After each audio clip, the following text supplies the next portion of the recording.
So I want to talk briefly about Kurt Lewin. Kurt Lewin was a German-American psychologist. He's often considered to be the founder of social psychology, and he worked in the 1920s, 30s, and 40s.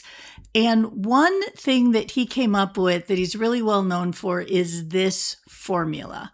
And this formula stands for behavior is a function of the person and the environment.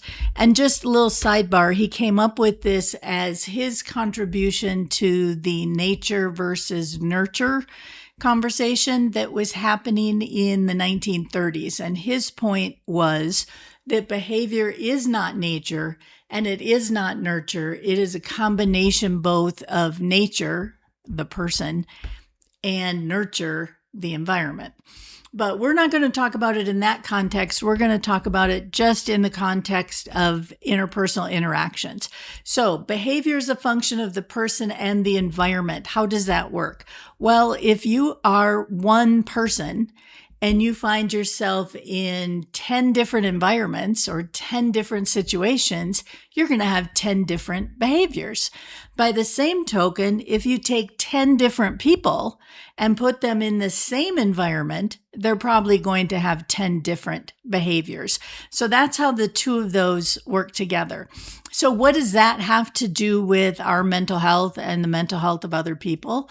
Well, it's because of this. If your behavior is a function of who you are as a person and the environment that you're in, it's also true that other people's behavior is a function of who they are as a person and the environment that they find themselves in.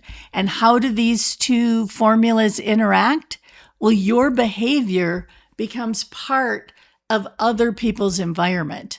So if you're stressed, if you're overwhelmed, if you're distracted, that's going to become part of the environment of other people, and that's potentially going to impact their behavior. By the same token, if you're present, if you're focused, if you're calm, if you're excited, if you're enthusiastic, those behaviors of yours are going to become part of the environment of other people and potentially going to influence their behavior.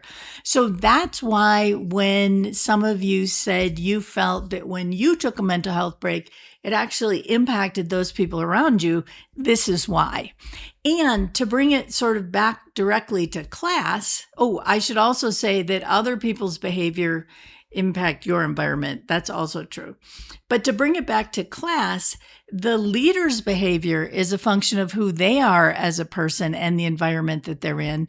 It's also true that employee behavior is a function of who they are as a person and the environment that they're in. And of course, the behavior of the leader impacts the environment of the employee. And that's why in this class, we're focused on things like emotional intelligence and motivation and feedback and coaching and influence and conflict resolution, because all of those behaviors from you as a leader are going to impact the environment of your employees, which is going to impact their behavior and allow them to be as successful or unsuccessful as possible at work.